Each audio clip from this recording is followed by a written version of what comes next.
ॐ नमः सिद्धेभ्यः। ॐ नमः सिद्धेभ्यः। ॐ नमः सिद्धेभ्यः।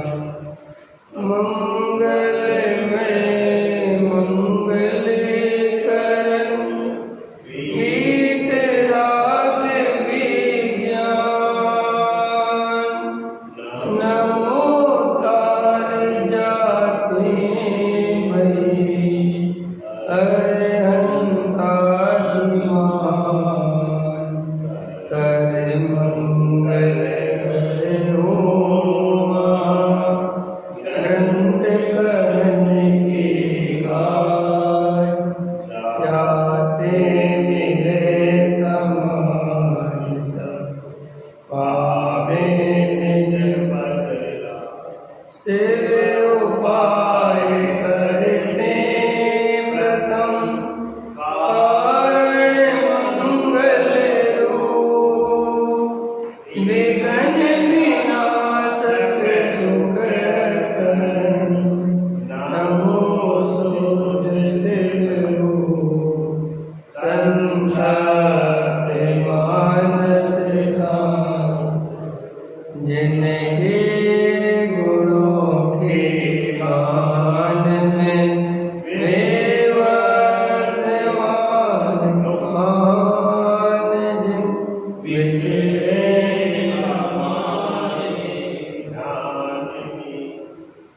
मोक्ष मार्ग प्रकाशक नौवाधिकार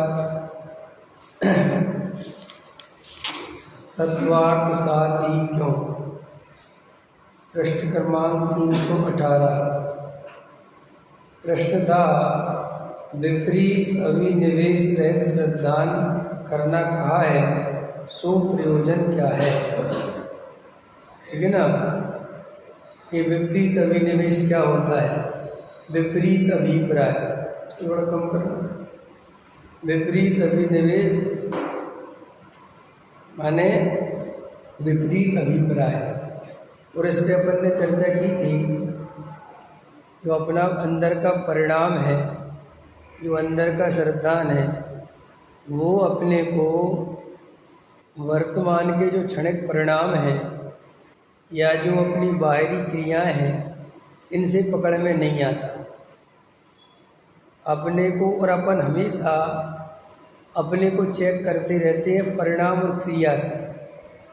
दयादान पूजा भक्ति के परिणाम चले तो अपन को लगता है कि अपन धार्मिक हैं। थोड़े पाप के परिणाम चले व्यापार आदि के घर गृहस्थी के तो अपने को लगता है कि अपन पापी हैं। ऐसे ही अपनी आगम अनुकूल थोड़ी क्रियाएं हो गई तो अपने को लगता है कि अपना आचरण बढ़िया है। और अपना आगम अनुकूल थोड़ा सा आचरण विपरीत हो गया जो अपन ने बना रखी है इमेज, तो अपने को लगता है अपन स्वच्छंदी हैं, अपन पापी हैं। लेकिन इन सब के बीच में जो अपना श्रद्धान है, जो विपरीतता है अभिप्राय की, वो बनी रहती है। और अपन इन्हीं परिणामों में झूला झूलते रहते हैं, कभी शुभ भाव कभी अशुभ भाव, कभी शुभ भाव कभी अशुभ भाव। लेकिन अंदर में इन संयोगों में एकत्व ममत्व कर्तृत्व बुद्धि पड़ी हुई है, सुख बुद्धि पड़ी हुई है। इस तरफ हमारा ध्यान नहीं जाता। अपन जरा सा संसार से बैराग आ गया तो अपन को लगता है कि अपनी परद्रव्य से सुख बुद्धि टूट गई। और अपन को जरा सा कमाने खाने के जोड़ने के परिणाम ज़्यादा आ गए तो अपने को लगता है कि अपन को एकत्व हो गया। ठीक है कि नहीं। और अपन इसी आधार से सम्यक और मिथ्यात्व का भी डिसाइड करते रहते हैं। अगर वैराग्य में थोड़े परिणाम चलें तो अपन अपने को ज्ञानी मान लेते हैं। और थोड़ा सा विषय भोगों के परिणाम चले तो ऐसा लगता है कि अपन को कोई तत्व समझ ही में नहीं आया। लेकिन वास्तव में ये बाहरी परिणामों से सम्यक दर्शन की नाप करना ठीक नहीं है। फिर अपन क्या करें कि अपन गहराई में एकांत में बैठकर जो अपन ने जैसा वस्तु का स्वरूप जिनेन्द्र देव ने बताया है, आचार्य भगवंतों ने शास्त्रों में जो लिखा है, ज्ञानी जनों ने जिसे समझाया है, उसे बैठ के एकांत में विचार करना चाहिए। क्या मुझे वास्तव में ये वस्तु स्वरूप का श्रद्धान हुआ है? एक द्रव्य दूसरे द्रव्य का कोई करता धरता नहीं है। क्या ये बात मुझे अंदर तक बैठ गई है? सर्वज्ञ देव ने जो जो पर्याय जिस समय जैसी होनी है वो अनंत काल पहले ज्ञान में देख ली गई है। मैं इन पर्यायों का करता धरता नहीं हूँ। क्या ये बात मुझे वास्तव में स्वीकार है?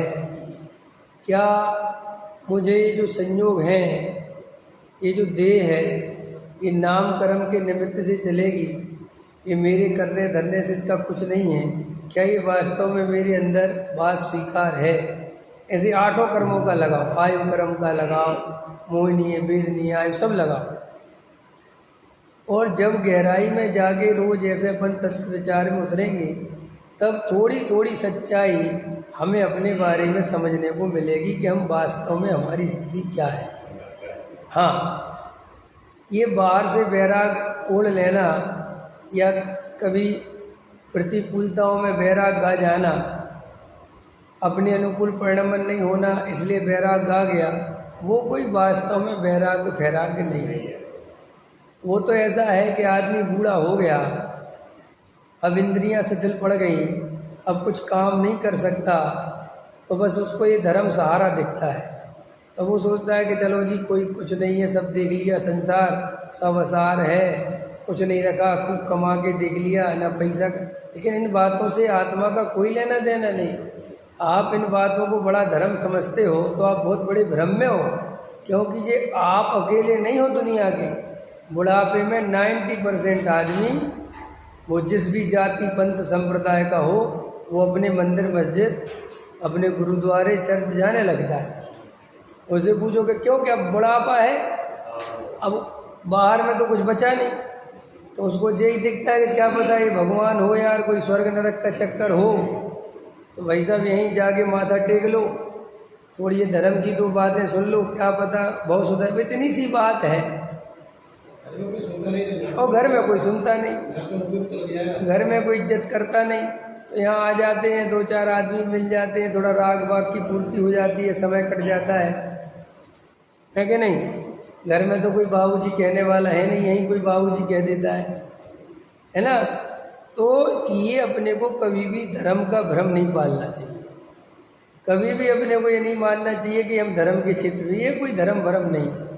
ये तो बुढ़ापा है, मजबूरी का नाम है, अंदर से कोई तुम्हें वस्तु स्वरूप की श्रद्धा नहीं है। तो यहाँ टोडामल जी साहब कहते हैं कि विपरीत अभिनिवेश रहित श्रद्धान ही सम्यक दर्शन है। टोडामल जी साहब में आप ध्यान दोगे तो उन्होंने परिणाम की बात नहीं लिखी, कोई क्रिया की बात नहीं लिखी। उनने लिखा कि विपरीत अभिनिवेश रहित श्रद्धान होना चाहिए, ये सम्यक दर्शन है, मूल बात है। तुम्हारे दयादान पूजा भक्ति के परिणाम चलते हैं या नहीं चलते हैं, ये कोई लक्षण नहीं बताया सम्यक दर्शन का।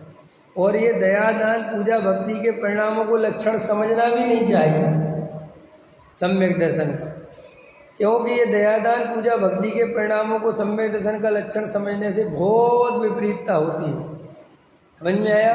ये तो कसाय की मंदता और कसाय की तीव्रता के आधार पर ये दयादान पूजा भक्ति होते हैं। किसी की कसाय तीव्र होती है तो उसके नहीं होते हैं, किसी के मंद होती है तो उसके होते हैं, अथवा तीसरा सम्यक दृष्टि को सहज होते हैं। समझा? मिथ्या दृष्टि के 2 भेद करो। एक तो मिथ्या दृष्टि के कसाय तीव्र हो तो दयादान पूजा भक्ति नहीं हो सकती, और कसाय मंद हो तो वो करता है, वो ये मानता कि मैंने करे। और सम्यक दृष्टि ना करता है, सम्यक दृष्टि के सहज होते हैं, और वो आत्मा के आश्रय से होते हैं। आत्मा के आश्रय से माने उसे अपने निज ज्ञायक स्वरूप की जो महिमा आती है, और उसके आधार से जब वो बाहर में आता है या बाहर में रहता है तो उन्हें उस देव शास्त्र गुरु के प्रति आता सहज बहुमान है। क्यों आता है बहुमान? क्यों आता है? क्योंकि उसे जो आत्म तत्व मिला है, जो आनंद मिला है, जो शांति मिली है, जो निराकुलता मिली है, जो अंदर वेद ज्ञान की कला मिली है, वो जिनेंद्र देव से मिली है, शास्त्र से मिली है, गुरु से मिली है। तो देव शास्त्र गुरु के प्रति बहुमान आए बिना रहता नहीं है। अच्छा बोलो, होता है कि नहीं होता है? आए बिना रहता है कि नहीं रहता है? और जब आपको अगर वस्तु मिलेगी नहीं और आप किसी का बहुमान करते भी रहो तो वो बहुमान 2 कौड़ी का है, क्या काम का है?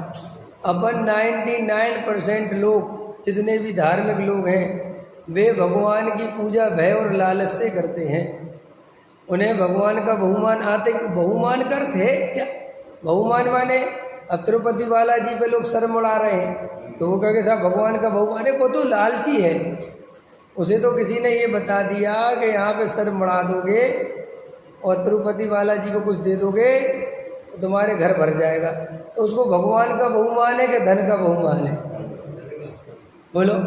लोग कोई साईं बाबा पे दौड़ रहा है, कोई तिरुपति पे, कोई शिखर जी, कोई छोटे बाबा, कोई है ना महावीर जी, तेजारा जी, पदमपुरी जी, काय को दौड़ रहे हैं साहब? ये तो सच्चे जैन हैं, ये तो वीतरागी भगवान के पास दौड़ रहे हैं। वीतरागी भगवान के पास भी धन के लिए दौड़ रहा है।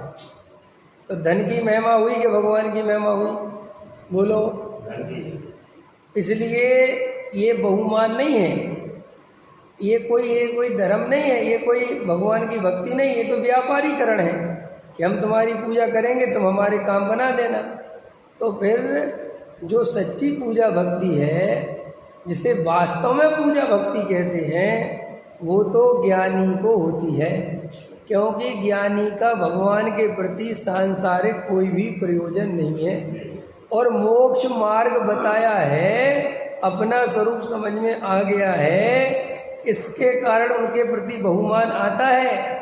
वो ये फिर भी नहीं मानता कि ये मुझे मोक्ष पहुंचा देंगे, ये फिर भी नहीं मानता कि ये मुझे कुछ कर देंगे। वो यही जानता मानता है कि ये तो अपने स्वरूप में मग्न हैं, लेकिन इनके निमित्त से जब इन्हें केवल ज्ञान हुआ था, समूषण लगा था और इनने जो दिव्य ध्वनि में जो तत्व आया था, उसके निमित्त से ये जो परंपरा वेद ज्ञान की चल गई, ये मिल गई, ये वह। और ये आपको अंदर से आना चाहिए।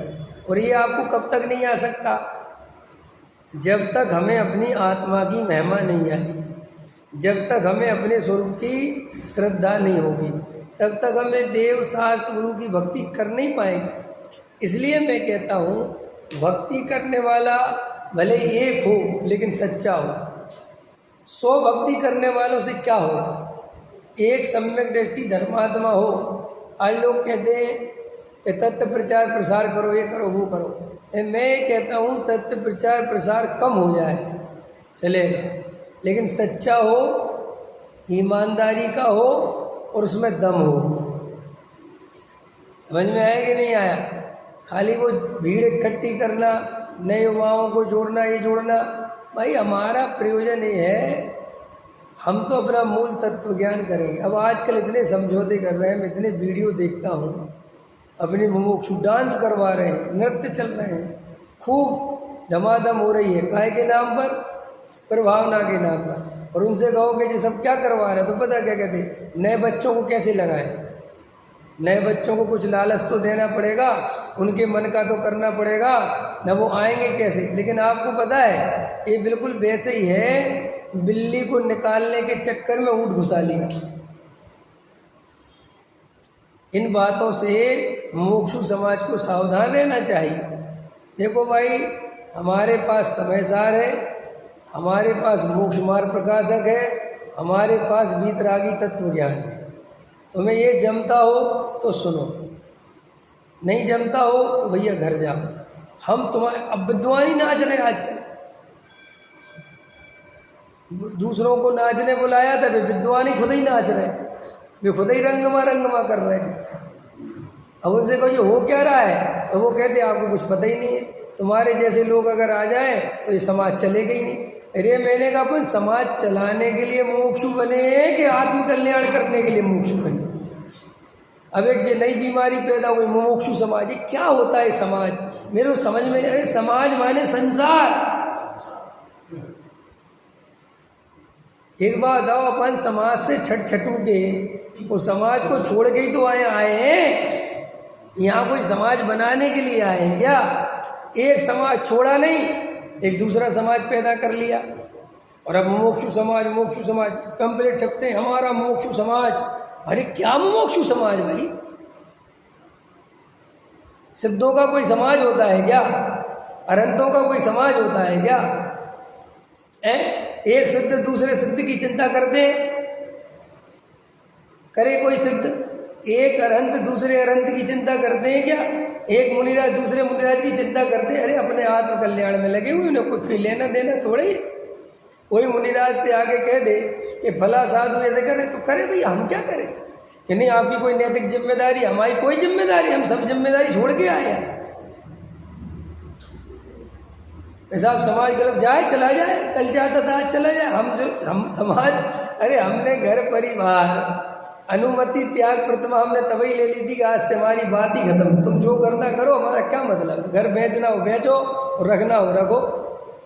लेकिन अब ये बीमारी इतनी बढ़ रही है, युवाओं को जोड़ने के नाम पर, नई पीढ़ी को जोड़ने के, वे जुड़े चाहे नहीं जुड़े, तुम भ्रष्ट हो जाओगे, मेरे से गारंटी ले लो।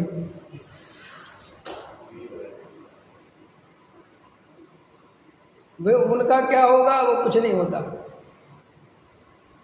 आप अच्छे से समझें, अपन को अपने मोक्ष मार्ग में समझौता नहीं करना है। हमारे यहाँ मर्यादित भक्ति होती है तो मर्यादित होगी, हम गरबा नहीं करा सकते। हम ये नारे नहीं लगवा सकते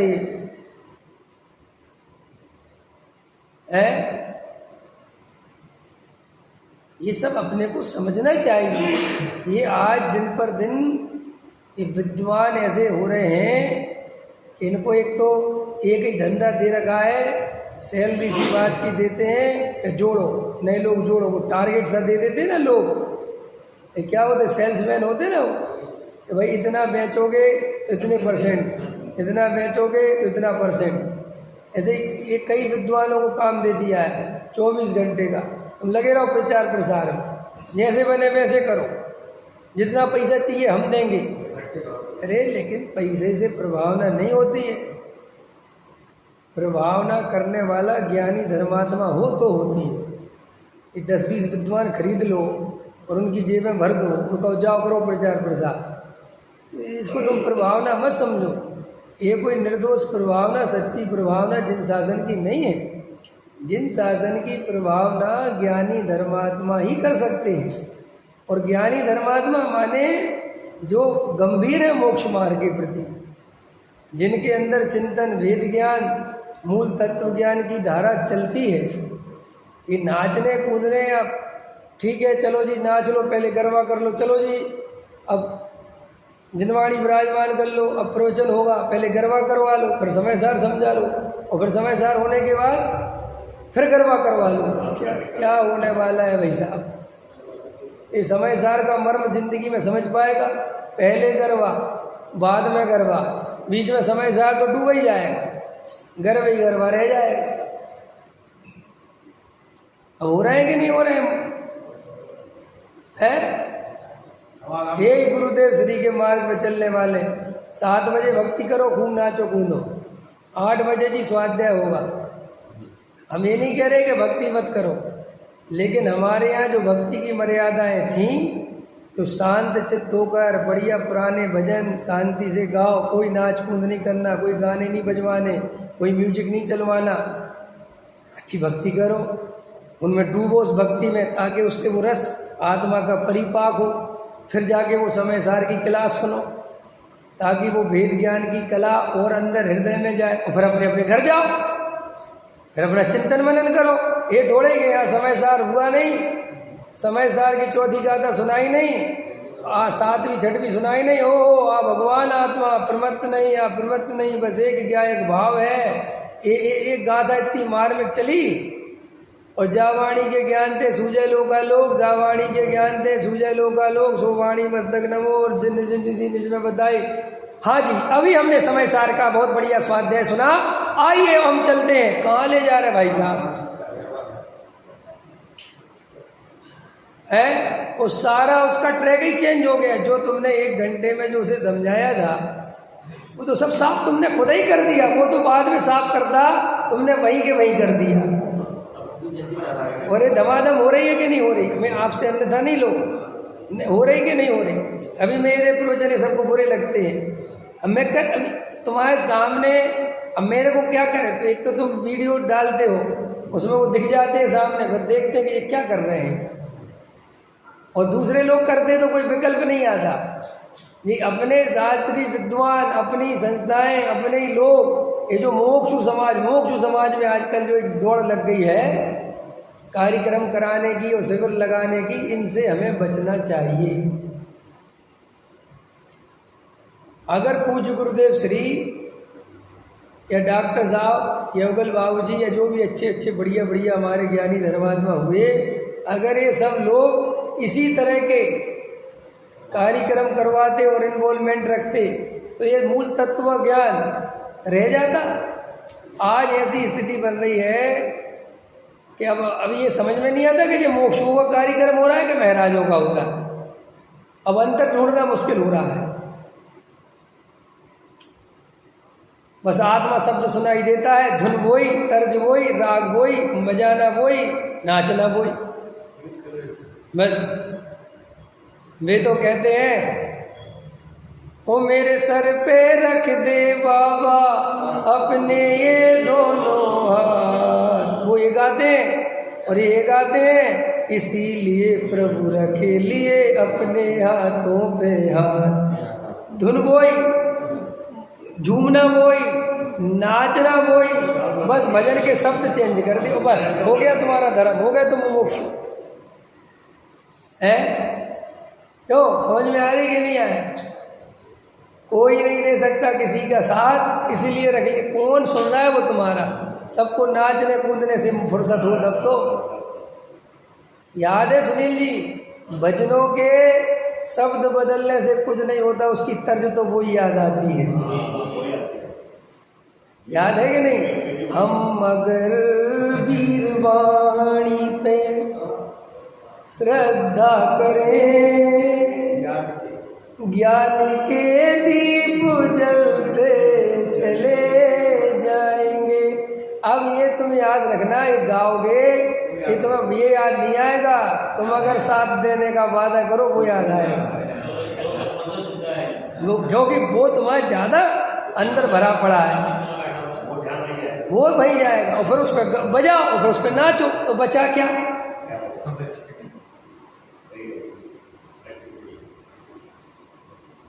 ये तो अपने को समझना ही पड़ेगा। डॉक्टर साहब इतना कहते थे, लेकिन उनके चेलों की हालतें हैं।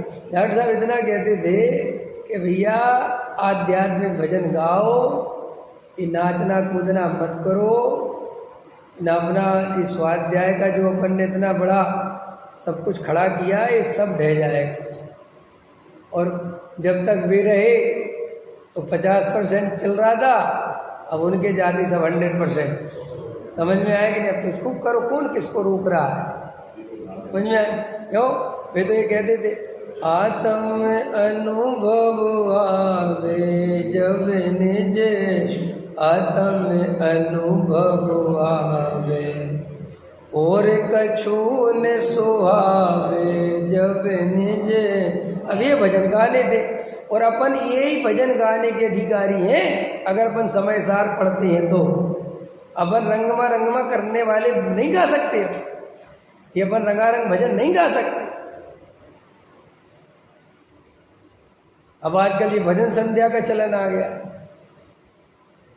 समय सार पढ़ाओ चाहे मत पढ़ाओ, भजन संध्या रखवाओ जी। और वो भजन संध्या नहीं होती, फिर वो नाचो कूदो, सब कोई नाच नहीं कूदना तो है। और फिर तुम कहते देखो हमने भजन संध्या रखी तो 1000 आदमी आया, हम 1000 हम 10,000 बुलवा देते। अभी और बड़ा बम्बई से बुला दो कलाकार, वो आ जाएगा, बम्बई से बुला दो 50,000 आ जाएंगे। लेकिन ये कोई जिन शासन की प्रभावना नहीं है, ये कोई समय सार नहीं सुनने वाला। ये दुनिया बहुत होशियार है। तुम जे बतेसा में जो दवाई धर के देना चाहते हो, ये बतेसा ही नहीं है, इसमें दवाई नहीं है। समझ में आया? लोग बहुत होशियार हैं, भजन सुनते और निकल लेते, कहते हो गया चलो। और फिर दूसरी बात, हमें भीड़ थोड़ी इकट्ठी करनी है, हमें 1000 आदमी थोड़ी चाहिए, हमें तो एक आए लेकिन सच्चा मोक्ष मार्ग को चाहने वाला आए, आत्मार्थी आए, जिसे आत्म कल्याण करना हो वो आए। क्या करना भीड़ इकट्ठा करके? और हम तो भीड़ क्या, हमें तो अपना आत्म कल्याण करना है। हमारी तो भावना ये है। अब इसके निमित्त से जो स्वाध्याय आदि होते हैं, इसमें भैया तुम्हें समझ में आ जाए तो तुम समझ लो। अब कल के दिन मेरा प्रवचन कोई नहीं सुने तो मुझे आत्म कल्याण नहीं करना। बोलो, कल से कोई नहीं आया मेरे प्रवचन तो मुझे अपना वेद ज्ञान करना कि नहीं करना? कि तुम्हारे लिए वेद ज्ञान करना? मुझे अपना निजी स्वाध्याय करना कि नहीं करना? कि तुम्हारे लिए करे भाई, तुम्हारा सुना देते हो बहुत है। तो ये जो अंदर का अभिप्राय है ये पकड़ना बहुत कठिन है, और वैसे ही कठिन है, मैंने आपको पहले ही बता दिया। और करेला और नीम चढ़ा, और अगर तुम ये और धमाधम और चालू कर दोगे तो भाई साहब वो बिल्कुल ही गया फिर, क्योंकि मैं बिल्कुल इसके खिलाफ हूँ। ये प्रवचनों के बाद जो सांस्कृतिक कार्यक्रम होते हैं ये ठीक नहीं है बिल्कुल भी। भैया अपने यहाँ ये नियम बनाओ कि प्रवचन के बाद, उसके पहले करा लो जो कराना है, प्रवचन होने के बाद अपने अपने घर जाओ और वेद ज्ञान की चर्चा, स्वाध्याय, चिंतन मनन करो। और जो रंगारंग नाचे नाचे ये ठीक नहीं। ठीक है, पंच कल्याणक का एक प्रसंग होता है, जन्म कल्याणक का, उसमें तुम नाच बधाई कर लो, ठीक है। बाकी टाइम उसी के नाम पर धमाधम धमाधम, रोज मंदिर में धमाधम, रोज भक्ति करवाना, ये कोई ठीक नहीं है। ये सब चीज़ें अपने को नीचे की ओर ले जाती हैं। अपने को इन चीज़ों से बचना चाहिए। और जो आज ये कह रहे हैं कि मुमुक्षु समाज, ये समाज नहीं है भाई साहब, आत्मार्थी हैं और मोक्ष मार्ग में आगे बढ़ने के लिए हम यहाँ आए हैं। हम यहाँ कोई समाज, संस्था, मंदिर और ये शादी विवाह कराने हमारा मतलब नहीं है। जिनकी होनहार भली हो उनको ये तत्व ज्ञान सुनने मिलेगा, ये श्रद्धान हमारा होना ही चाहिए। हमारी निमित्त पे दृष्टि बिल्कुल भी नहीं होनी चाहिए कि हम समझौता कर लेंगे तो संख्या बढ़ जाएगी, हम थोड़ा पुण्य को उपादेय बता देंगे तो संख्या बढ़ जाएगी। अरे जितनी है उतने से भी ज़्यादा घट जाए और मैं अकेला ही बचूं तो भी मैं पुण्य को उपादेय नहीं बताऊंगा। मैं ये रंगारंग कार्यक्रम का समर्थन नहीं करूंगा। इसलिए चेतो, समझो, ये सब अब चलता नहीं है। जिनका नहीं चलता तुम वहाँ जाना बंद करो। अगर अपना आत्म कल्याण करना है तो, और नहीं करना है तो उनका साथ देते रहो, अपने पैसे देते रहो, दान देते रहो और दमादम करवाते रहो। और जो निर्दोष प्रभावना करने वाले हैं वे बेचारे पीछे रह जाए, क्या करें? दुनिया ऐसे ही है। वैसे कोई दान देना नहीं चाहते और चमत्कार करवा दो, 1 रुपया नहीं देना चाहते हो, भाई चमत्कार बता दो कि यहाँ 10,000 रुपये चढ़ाओ तो 1 लाख हो जाते, तुरंत चढ़ा देंगे। चमत्कार को नमस्कार हो रहा है कि नहीं हो रहा है? बना दो अतिशय क्षेत्र अभी लो। तो अपने को अपना अभिप्राय बदलना है देवेंद्र जी। अभिप्राय पे चोट करना सीखो, तब जाके आत्म कल्याण होगा, वरना नहीं होगा। तो चलो थोड़ा सा फिर से समझो। अपने अभिप्राय को बैठ के शांति से देखना सीखो। ये क्षण क्षण बदलते जो परिणाम हैं इनकी कोई कीमत नहीं है। ये तो कसाय की मंदता, कसाय की तीव्रता होने पर स्वयं होते हैं। मैं इनका कर्ता भोक्ता नहीं हूँ। मुझे तो इन परिणामों में एकत्व बुद्धि तो नहीं है, इनका कर्ता भोक्तापन तो मेरे अंदर नहीं है। ये देहादिक मैं हूँ ऐसा श्रद्धांत तो नहीं है, इसका कर्ता धर्ता मैं नहीं हूँ ऐसा समझ, ये सब अपने को देखना है। और देव शास्त्र गुरु के प्रति सहज बहुमान आना चाहिए। अभी अगर अपन को खींच खींच के बहुमान लाना पड़ता है तो अभी हमें ये समझना चाहिए कि अभी हमें मूल तत्व ज्ञान टच नहीं हुआ है। क्या वज्रसेन जी। कल एक व्यक्ति बॉम्बे से मिलने आए मेरे से, स्पेशल ओनली बॉम्बे से फ्लाइट से आए और वापस फ्लाइट से चले गए, सिर्फ 1 घंटा मिलने के लिए आए। और मैंने उनसे खूब कहा था कि आप मत आओ इतनी दूर, क्या करोगे, मैं आ जाऊंगा जब कभी मिल जाऊंगा। बोले नहीं साहब तो आना ही है। मैंने बहुत आ गए वो। अब मैंने कहा क्यों आए, कह रहे बस आपको देखना, आपसे 2 मिनट बात करनी थी। मैंने कहा क्या बात। बोले आपके प्रवचनों से मेरे जीवन में जो परिवर्तन आया है मैं आप उसको बता नहीं सकता। देखो श्वेतांबर भाई है वो। अब मेरा प्रश्न है ये बहुमान कैसे आया, ये भाव कैसे जगा। जब वो अंदर बात बैठ जाए ना तो वो बहुमान लाना फाना नहीं पड़ता है। जबकि मैं पैंट शर्ट वाला, समझ में आया, मैं तो पैंट ही शर्ट में पहन के घूमता हूँ। आए मैंने कहा देखो जी मैं इस लायक नहीं हूँ। अरे साहब क्या बात करते हो, आप बाहर की दशा क्यों देखते हो, हम अंदर की दशा देख रहे हैं। अब देखो अब अपन कह रहे नहीं, और 65 साल की उम्र, समझ में आया, 65 वो बहुत बड़े व्यापारी, समझ में आया कि नहीं आया। हमने कहा कि ठीक है। अब ये 88 साल के आए थे बुजुर्ग, उनसे मिलने गया था मैं। तो मेरा कहने मतलब ये है कि बहुमान अंदर से ऐसे आता है। ऐसे ही जिनेंद्र देव के प्रति जब हमें ये आत्म तत्व मिलता है तो ये तुम्हारा ये बहुमान नहीं है कि तुम साहब पूजा पाठ प्रचार में खड़े हो गए तो बहुमान नहीं, वो अंदर 24 घंटे रहता है।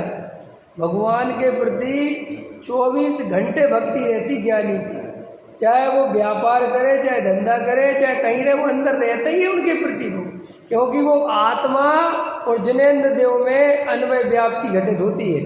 आत्मा की महिमा आएगी तो साथ में जिनेंद्र देव की अथवा जिनेंद्र देव अथवा जिनके निमित्त से वो तत्व ज्ञान मिला है। असली में तो जो प्रत्यक्ष निमित्त होता है ना उसकी बहुत ज़्यादा आती है। पकड़ में आ रही। मैंने ऐसा भी हो सकता है, घबरा नहीं थोड़ा है खतरनाक बोलूं, डरोगे तो नहीं। ऐसा हो सकता है कि जिसके निमित्त से तुम्हें तत्व ज्ञान मिला, जिनेंद्र देव से ज़्यादा महिमा उसकी आ जाए। ये कोई आश्चर्य की बात नहीं है। हाँ वो एक दुआ भी है ना, गुरु गोविंद दो घड़े काके लागे पाओ बलहारी गुरु आपकी गुरु गो, कि भैया गुरु के साहब ये भगवान, अरे साहब आपकी महिमा ज़्यादा आती क्योंकि आपने बताया। ऐसा होता है। देखो निहाल भाई का एक बोल है इस पर, उनने लिखा हमें पूज्य गुरुदेव श्री की महिमा जिनेंद्र देव से ज़्यादा। तो बहुत हल्ला हो गया, बहुत झगड़ा हो, ठीक है। तो उन्होंने बहुत अच्छा कहा कि देखो भाई हमें तो जो हमारी मुसीबत में साथ दे, हमारे लिए तो वो काम का है ना। अब वो कोई करोड़पति अरबपति हो भी, लेकिन हमें 1 लाख रुपया एक लखपति ने दे दिया तो हमारे तो लखपति करोड़पति से भी बड़ा हो गया ना, क्योंकि वो ऐसे ही हमें जिनेंद्र देव तो मिले नहीं, उनका तो दर्शन हुआ नहीं। हमने तो तत्व ज्ञान के गुरु के रूप में अपने पूज्य गुरुदेव श्री को देखा और उनके निमित्त से हमें तत्व ज्ञान मिला। तो मुझे तो उनकी महिमा बहुत है, लेकिन ये बिल्कुल कोई मायाचारी या कोई अतिशयोक्ति नहीं है, ये बिल्कुल रियल है। अगर हमें भी किसी के निमित्त से तत्व ज्ञान मिलता है तो भाई साहब उसकी महिमा इतनी दे। अब देख लो ना, मैं खुद ही हूँ, मुझे डॉक्टर साहब की महिमा इतनी रहती है कि अभी आपको क्या, अब आप कहोगे अब है भाई अब मैं क्या करूँ, अब चले गए। लेकिन मैं जानता हूँ कि उनके जाने पे जितनी दुख तकलीफ पीड़ा बस सही नहीं है वेदना, लेकिन भाई निर्णय है ज्ञान में कि भाई पर्याय तो छूटनी, यही तो पढ़ा है अपन ने। और उम्र अच्छी करके गए, बढ़िया आयु था उनकी, तो अपन को इतना विकल्प नहीं है, लेकिन अंदर से तो उनका वियोग आज भी तकलीफ देता है। आज भी अगर मैं ढंग से डॉक्टर साहब की फ़ोटो देखता हूँ तो मुझे बहुत याद आती है, उनका प्रवचन सुनता हूँ तो लगता है अब नहीं रहे क्या ये, समझ में आया। ये तो उनके प्रवचन है, सब कुछ है अपने पास, अपन को रोज़ मिल जाते हैं। मेरा ये कहना है कि ये कोई अतिशयोक्ति नहीं है, और गुरु कितने ही शिष्य को मना करे कि तुम ये मत करो, ये मत करो, वो उसका आए बिना बहुमान मैं खुद देखता हूँ। मेरे साथ ऐसी घटनाएं घटती है कि मैं खूब देखता हूँ कि मैं इनको मना भी करूँ वे नहीं मानते। वो अंदर से वो इतना परिणाम झुकता है कि अपन कितने रुक जाओ, वो अंदर रहता ही है बहुमान। तो ये बहुमान सहज आना चाहिए, और ये सहज तब आएगा जब हमें अपनी वस्तु मिलेगी। जब तक हमें अपनी वस्तु नहीं मिलेगी, अपना आत्म तत्व नहीं मिलेगा, वे बहुमान आता नहीं है। इसलिए ज्ञानी के सच्ची भक्ति है, और मिथ्या दृष्टि के भक्ति बाहर से कितनी दिखे वो सच्ची नहीं है। ये क्लियर हुआ? तो ये जो बदलते हुए वर्तमान के क्षणिक परिणाम हैं, इनकी इससे अपने का आकलन मत करो। इसके पीछे मिथ्यात्व छुपा रहता है। देखो, द्रव्यलिंगी मुनिराज हैं, तो द्रव्यलिंगी मुनिराज के क्या है, वो परिणामों के आधार से ही ठगा गया, क्रिया के आधार से ही ठगा गया।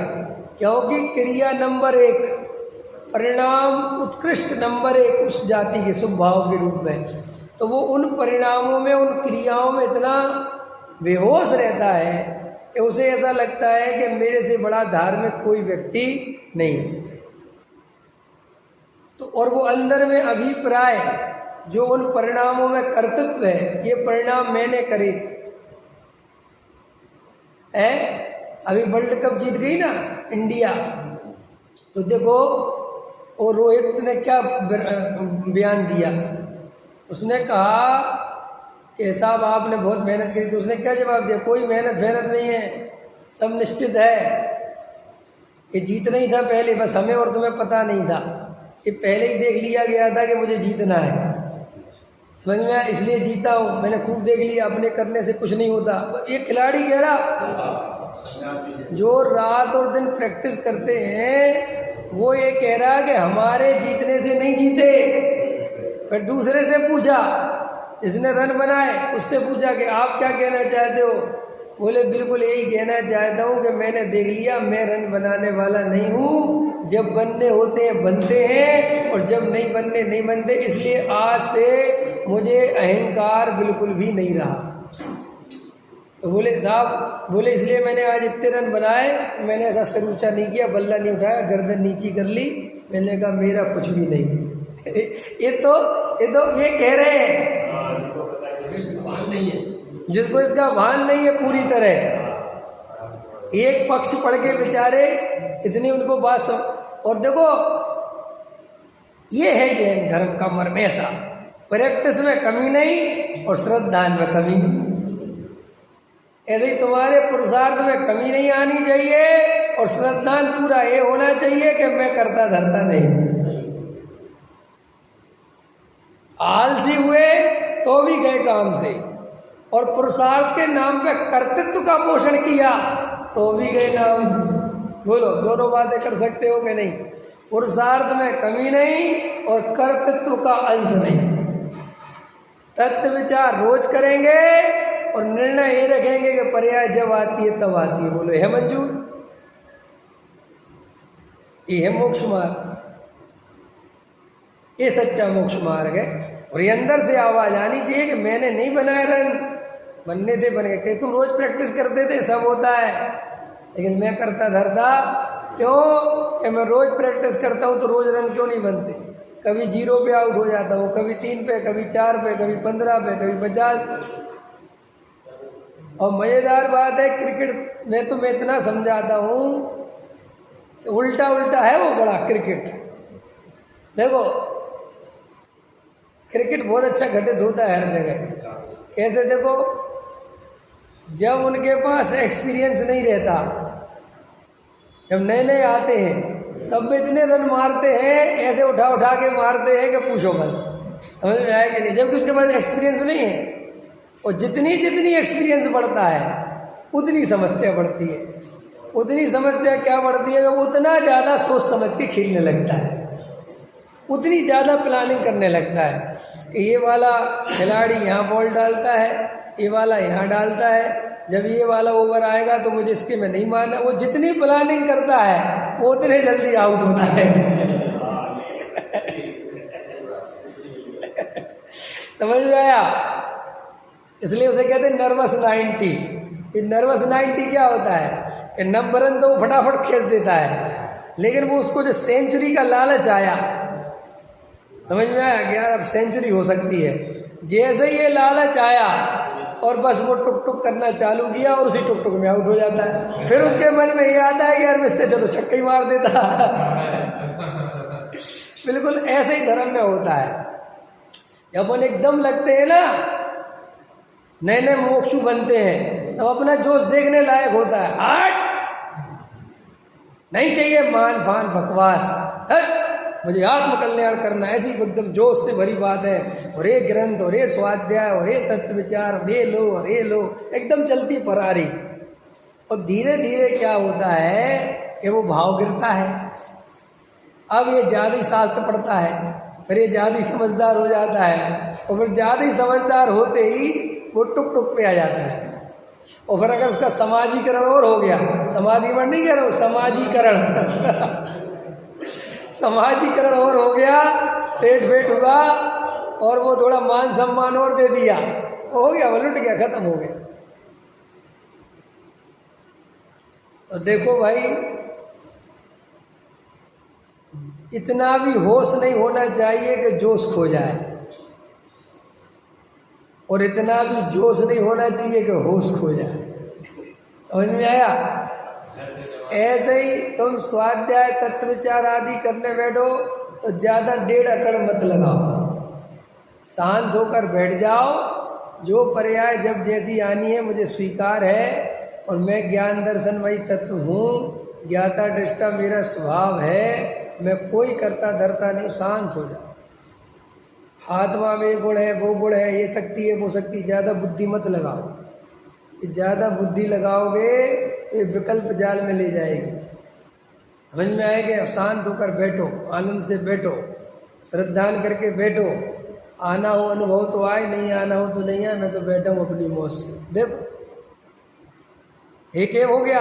और दूसरा, ऐसा भी मत करो कि बस 3 टाइम ध्यान ही ध्यान कर रहे हो और वस्तु स्वरूप की खबर नहीं, तो भी जीरो के खाते में जमा हो जाएगा। वस्तु स्वरूप की खबर भी होना चाहिए, तत्व निर्णय भी होना चाहिए, वेद ज्ञान की कला भी आनी चाहिए, और फिर ये सब आते हुए इन सबको भूलना भी चाहिए। भूलना चाहिए माने इनको विकल्प जालों में नहीं रखना चाहिए। जैसे ग्राउंड के पहले वो सब सोचता रहता है, ठीक है कि नहीं, ऐसा करना है, वहाँ ही शॉट मारना है, ये करना है, सोचते हैं। तो लेकिन वो खुद बताते हैं अपने अनुभव का, जब हम ग्राउंड पे पहुँचते हैं और ये ज़्यादा सिरदर्दी पाली तो हम तो खेल ही नहीं पाते। फिर क्या करते हैं, अब ख़त्म करो, अब नहीं सोच सकते, और अब तो चलो, तो कहते फिर सही हो जाता है। नेचुरल की बहुत कीमत है।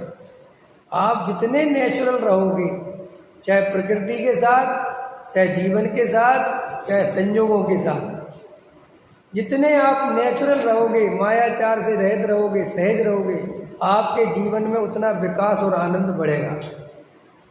और हम जितने असहज, मायाचारी, झूठ, फरेबी, ज़्यादा बुद्धि लगाने वाले, राजनीति करने वाले, ये सब हमें संसार के गड्ढे में गिराने वाले हैं। ये अपन को जो चतुराई समझते हैं अपन, ये चतुराई तो बिल्कुल नहीं करनी चाहिए। सीधे रास्ते जाना, सीधे रास्ते आना, संसार की चतुराई 4 गति में घुमाने के काम आती है और कोई काम नहीं आती। और अगर तुम्हें चतुराई भरी भी हो, कई लोग कहते, हमारे एक मित्र हैं, वो कहते यार मैं राजनीति करता नहीं, मुझे राजनीति अपने आप अंदर से आती है। कह रहा मैं आपके वचन सुनता हूँ और मुझे इतना भाव आता है कि यार ये क्या करता रहता हूँ। बोले लेकिन मैं कुछ करता नहीं विवेक जी, मुझे अपने आप ही आती है। तो मैंने कहा अपने आप आती तो बंद करो, इससे उपयोग हटाओ, उन प्रसंगों से बचो, क्योंकि ये अपने आप ही आएगी तो अपने आप नरक ले जाएगी, ये मुफ्त में मरोगे। तुम गहरे से गहरे इसको निरर्थक समझो, इसको जरा सा भी उपादेय मत समझो। इतने प्लान आते हैं, ये अभिप्राय में कहीं ना कहीं छुपा हुआ है, कुछ नहीं समझ आए। देखो हमारे मुनिराज अमृतचंद आचार्य जैसे, समंत भद्र जैसे आचार्य, अकलंक जैसे आचार्य, विद्यानंद जैसे आचार्य, इतने इतने इंटेलिजेंट आचार्य हुए, अमृतचंद आचार्य के तर्क युक्ति का कोई जवाब नहीं है, आप सावधानी नहीं है उनका कोई। अमृतचंद आचार्य समंत्रबद्ध आचार्य का प्रतिवाद करने वाला कोई उनके जैसा वक्ता नहीं है जगत में। फिर भी देखो उन्होंने अपनी बुद्धि बिल्कुल भी राजनीति में नहीं लगाई, सच्चे मोक्ष मार्ग में लगाई। सारा सदुपयोग तर्क युक्ति का मोक्ष मार्ग के लिए किया, संसार के लिए नहीं किया। किया तो बुद्धि थी कि नहीं? जो आदमी तर्क वितर्क कर सकता है वो हर क्षेत्र में कर सकता है कि नहीं? आपको पता है तर्क वितर्क एक ऐसी चीज़ है कि जिसको तर्क वितर्क करना आता है, फिर चाहे उसे तुम राजनीति में लगाओ और चाहे मोक्ष मार्ग में लगाओ, वो सब जगह लगेगा, है ना। जैसे धन है ना, धन फिर चाहे दान में लगाओ और चाहे भोग में लगाओ, धन का उपयोग हो सकता है। ऐसे ही तर्क युक्ति से हम मोक्ष मार्ग में बहुत हेल्प ले सकते हैं, अपने निर्णय करने में तर्क युक्ति का बहुत सहारा ले सकते हैं। लेकिन वे तर्क युक्ति हमने केवल संसारिक कार्यों में लगा के भाव बढ़ाने का काम किया तो अपने से ज़्यादा मूर्ख संसार में कोई दूसरा नहीं है। इसलिए अपने को अगर भाग्य से तीक्ष्ण बुद्धि मिली हो तो उसे सच्चे मोक्ष मार्ग में लगाना। जिस बुद्धि से भाव बढ़े उस बुद्धि में मत लगाना, उन कार्यों में मत लगाना। अरे अपने मुनिराज बहुत इंटेलिजेंट होते हैं, रिद्धियाँ प्राप्त हो जाती मुनिराजों को, पता भी चल जाता है जब रिद्धि हो गई, लेकिन वे उस रिद्धि की तरफ कभी देखते भी नहीं। सोचो बात कितनी बड़ी बात है। जिनको मन प्रेय ज्ञान हो, अवधि ज्ञान हो और उस उपयोग करने का भाव नहीं आता। मुनिराज के सामने कोई आ जाए तो वे मना प्रेय ज्ञान के धारी होते हैं, लेकिन वे लगाते नहीं है मना प्रेय ज्ञान। आपको पता है नियम क्या है ज्ञानों के? ये अवधि ज्ञान और मना प्रेय ज्ञान होने का मतलब ये नहीं है कि तुम बिना लगाए किसी के मन की बात जान लोगे, क्योंकि तुम्हें मना प्रेय ज्ञान है। मना प्रेय ज्ञान में जिनको वो पराप्रेय ज्ञान होता है वे चाहे तो क्या, वे चाहे तो तुम्हारे मन की बात जान सकते हैं। अगर वे नहीं चाहें तो ऐसा नहीं है कि जबरदस्ती तुम्हारे मन की बात जानने में उनके ज्ञान में आ जाएगी, वरना वे तो बहुत डिस्टर्ब हो जाएंगे। अवधि ज्ञान में भी लगाएं तो जानते हैं, नहीं लगाएं तो बिल्कुल मति ज्ञान शुद्ध ज्ञान से ही काम चलता है पूरा। समझ में आया कि नहीं आया? तो देखो धन्य है मुनिराज, इतना उच्च कोटि का ज्ञान लेके बैठे हैं, लेकिन उन्हें जगत में कोई रस नहीं आता है। बुद्धि रिद्धियाँ प्रकट जने पर लक्ष्य नहीं उन पर जिनका है आकाश चले, है पार नहीं जिनके बल का। तो हमारे तो मुनिराज ऐसे शांत रहते, तो साहब हम थोड़ी मुनिराज हैं। अरे मुनिराज नहीं हो, मुनिराज बनना तो है। हम मुनिराज नहीं हैं, लेकिन मुनिराज बनना है कि क्या? तो भाई साहब मुनिराज के मार्ग में अभी से चलोगे कि नहीं चलोगे? अगर मुनिराज बिल्कुल राग नहीं करते तो हम कम से कम राग करके काम चलाएंगे कि नहीं करेंगे? यदि आप बिल्कुल तो नहीं बंद कर सकते, हाँ तो ठीक है, लेकिन बिल्कुल बंद नहीं कर सकते, इसलिए खुल के चाहे जितना करो, ये जिनागम की आज्ञा नहीं है। अंत समझ में आया? कैसा हमारा चौथा गुणस्थान है खूब विषय भोग। अरे भैया चौथे गुणस्थान में श्रद्धा तो मुनिराज बनने की है कि नहीं? कि भोग भोगने की श्रद्धा है? सम्यक दृष्टि विषय भोगों में ग्रंथ मात्र भी उपादेय बुद्धि रखे तो तुरंत मिथ्या दृष्टि हो जाए। भोग भोगना जुदी बात है और उपादेय बुद्धि होना जुदी बात है। इसलिए हमें अपने तर्क युक्ति ये सारे अपने मोक्ष मार्ग में उपयोग करने चाहिए। पकड़ में आ रहा कि नहीं आ रहा? किसी का बहुत अच्छा गला है, गाने में भजन गाने में अच्छा गला है, तो उसे आध्यात्मिक भजन गाने चाहिए। पकड़ में आ रहा है? क्यों? ताकि तुम मोक्ष मार्ग में ये उपयोग कर सको। कोई बहुत बढ़िया अच्छे से अच्छा बढ़िया संस्कृत जानता है, प्राकृत जानता है, तो उसे अपना मोक्ष मार्ग में उसका उपयोग करना चाहिए, पंडितियाई के लिए उपयोग नहीं करना चाहिए। कोई अच्छा वक्ता है, बढ़िया बोलने में सक्षम है, अच्छे तर्क युक्ति जानता है, तो उसे अपना प्रवचन मोक्ष मार्ग के लिए देना चाहिए, इस संसारियों को खुश करने के लिए नहीं देना चाहिए।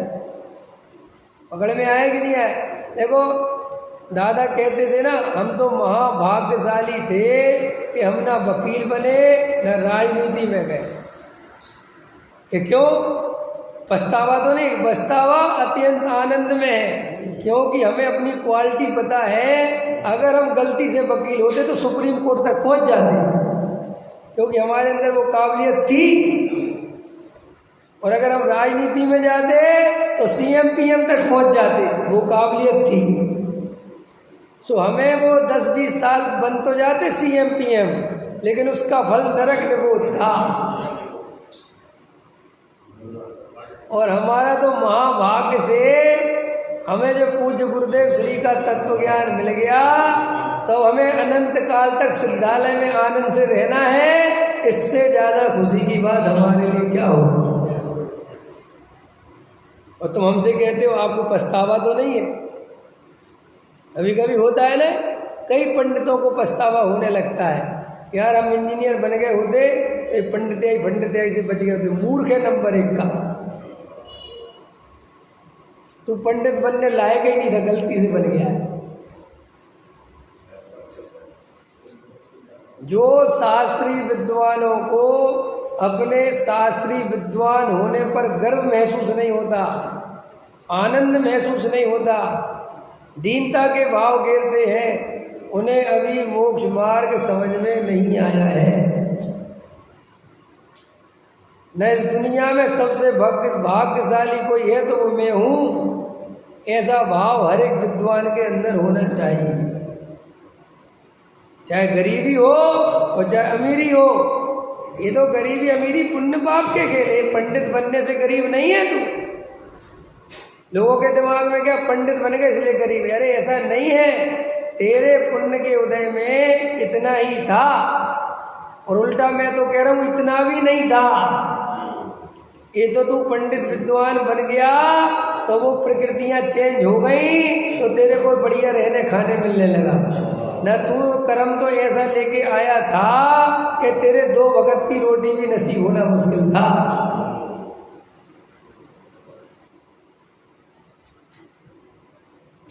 इसलिए ये भ्रम मत पालो, कुछ नहीं रखा इन बातों में। और भाई साहब क्या रखा है बहुआरम परिग्रह में, इसका फल नरक है। कितने साल जियोगे? 10 साल बाद तो वहीं सड़ोगे, वहीं मरोगे, वहीं जलोगे जहाँ भीख मांगने वाला जलता है। अमीरों के लिए कोई स्पेशल शमशान नहीं है, कुछ नहीं होता। और वीआईपी अगर जलाएंगे तो बॉडी जलेगी। तुम तो कब के जल चुके होगे, तुम तो नरक के डंडे खा रहे होगे। सच बता रहा हूँ। अभी ये गर्मी सही नहीं जाती ना, अभी ये गर्मी होती तो सही नहीं जाती। झट से पंखा चलाओ, एसी चलाओ, कूलर चलाओ, ये चलाओ, तो विचार करो तुरंत कि अरे रे जब ये गर्मी नहीं सही जा रही तो नरकों की गर्मी कैसे सहूँगा। और उस नरक जाने का कारण तो मुझे पता है, बहुआरम परिग्रह से नरक जाते हैं। बहुआरम परिग्रह का भाव नरक का भाव है, ये अंदर जमना चाहिए। ये बहुआरम परिग्रह का भाव होता क्या पता है आपको? क्या होता बहुआरम परिग्रह का भाव? क्या होता है?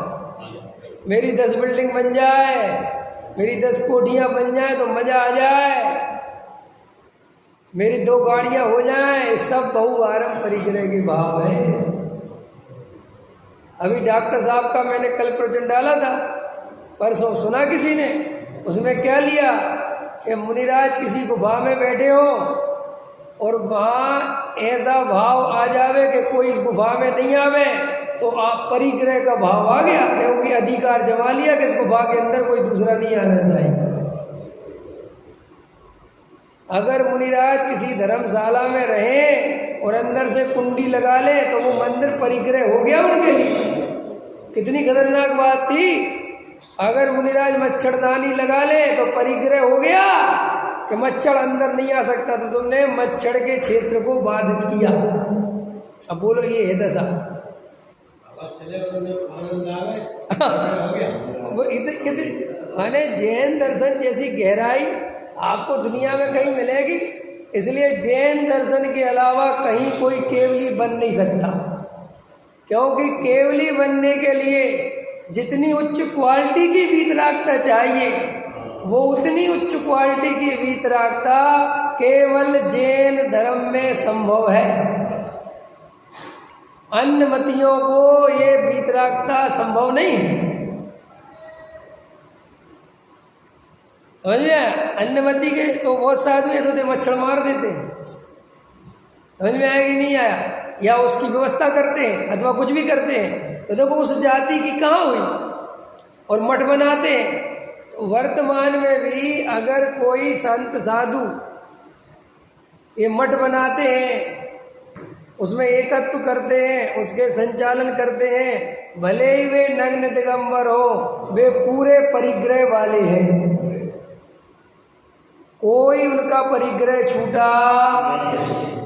परिग्रह का अर्थ है कागज में रजिस्ट्री में नाम कराने से परिग्रह नहीं होता है।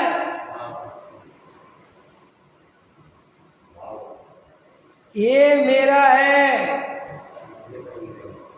ये मैंने बनवाया है, मेरी परमिशन के बिना यहाँ कोई दूसरा साधु नहीं आ सकता, ये मेरा आश्रम है। देखते हैं कोई दूसरा साधु कैसे एंट्री लेता है। बहुवारम परिग्रह वाला साधु है। अपना घर कितने गज का होगा? सामान्य आदमी का घर कितने का होता है? 100 गज, 200 गज, 150 गज, 250 गज, 300 गज, बड़े से बड़ा 400 गज, यही होगा। और 800 गज। और आश्रम कितने गजों के होते हैं?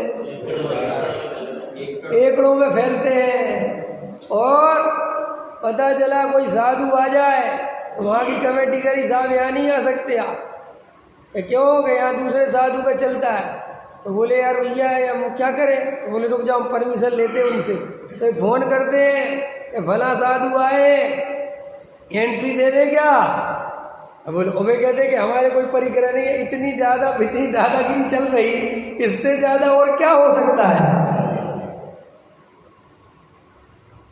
लेकिन जनता को तो भाई अकल है नहीं। वे तो चाहे जिसको साधु मानती है, चाहे जिसको गुरु मानती है, चाहे सब चुप चलता है। वह गुरु भक्ति गुरु भक्ति गुरु भक्ति सिखा दी है। गुरु भक्ति गुरु भक्ति गुरु भक्ति। अरे ये कोई गुरु भक्ति है? पहले वो गुरु हो तो जिसकी तुम भक्ति कर रहे हो, तब तो गुरु भक्ति होगी। कुगुरु को गुरु मान के भक्ति करते हो और इसे गुरु भक्ति कहते हो, तो तुमसे ज्यादा ज्ञानी संसार में कौन है? पहले गुरु की पहचान करना तो सीखो कि नग्न दिगंबर साधु सच्चे गुरु कौन से होते हैं। साधु का लक्षण क्या है भाई साहब? जिसने वस्त्र का धागा नहीं फिर तन पर धारा है।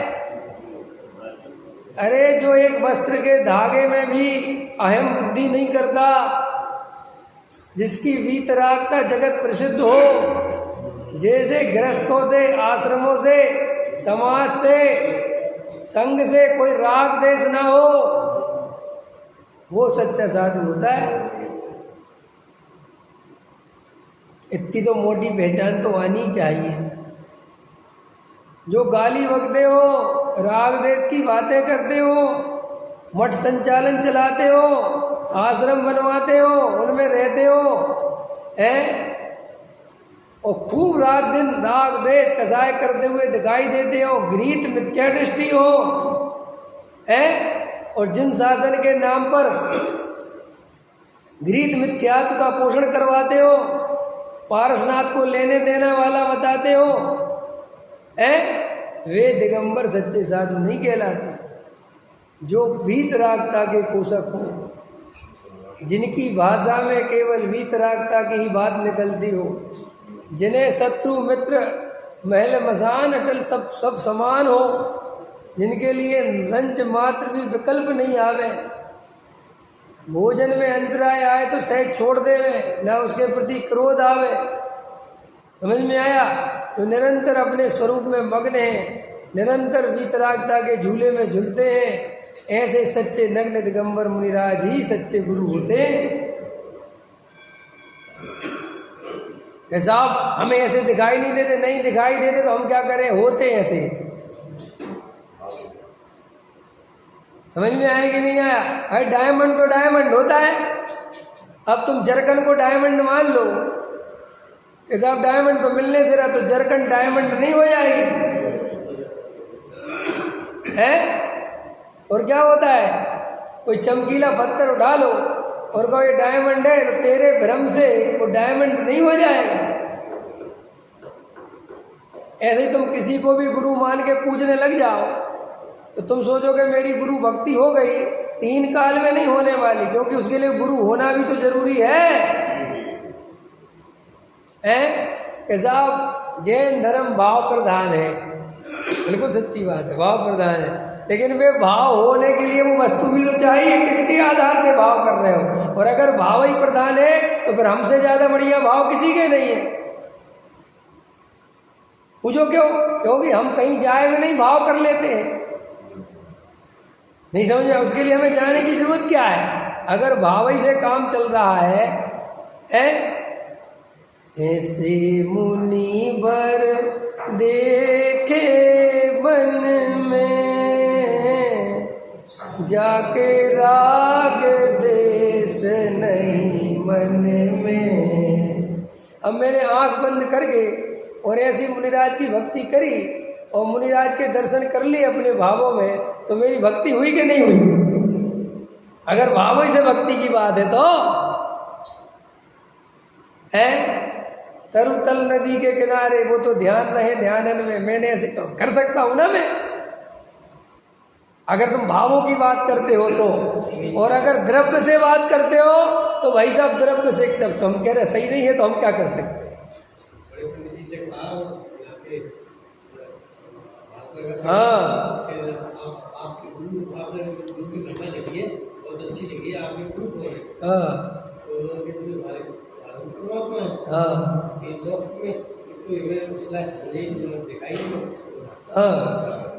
अरे मेरा कहने मतलब ये है कि सच्ची बात तो ये है कि जिन शासन में हिटलर शाही बिल्कुल भी नहीं है, ना तो यहाँ किसी को जबरदस्ती भक्ति करवाई जाती है, ना किसी के चरणों में जबरदस्ती झुकाया जाता है, और ना हमारे यहाँ ऐसे गुरु का स्वरूप है।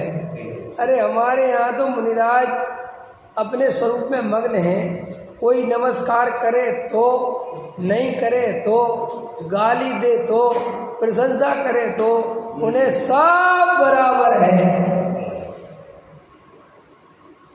और कोई नमस्कार नहीं करता और उन्हें कसाय होवे, द्वेष होवे, उसके प्रति निंदा का भाव आवे, तो वो दिगंबर सच्चे साधु नहीं है। समझ में आया कि नहीं आया? मुनिराज तो सच्चे वे ही हैं जिन्हें वीतरागता ही दिखाई देती है, जिन्हें सारे जगत के जीवों से किसी भी प्रकार की कोई कसाय नहीं है। चाहे कोई उनके अनुकूल रहे और चाहे कोई उनके प्रतिकूल रहे, उन्हें किसी भी प्रकार की कसाय उत्पन्न नहीं होती। और अगर किसी को कसाय उत्पन्न होती है तो हमें सोचना चाहिए कि वे उस योग्य है कि नहीं। तो जैन दर्शन में अभिप्राय की कीमत बहुत है। काय की कीमत है? अभिप्राय माने सम्यक दर्शन की बात। अगर हमारा विपरीत अभिप्राय है तो मिथ्या दर्शन, और सम्यक अभिप्राय है तो सम्यक दर्शन। तो अपने अभिप्राय को पहचाने और एक विपरीत अभिनिवेश रहित अपना सच्चा श्रद्धालु हो, ऐसी मंगल भावना के साथ अभी बात पूरी करता हूँ।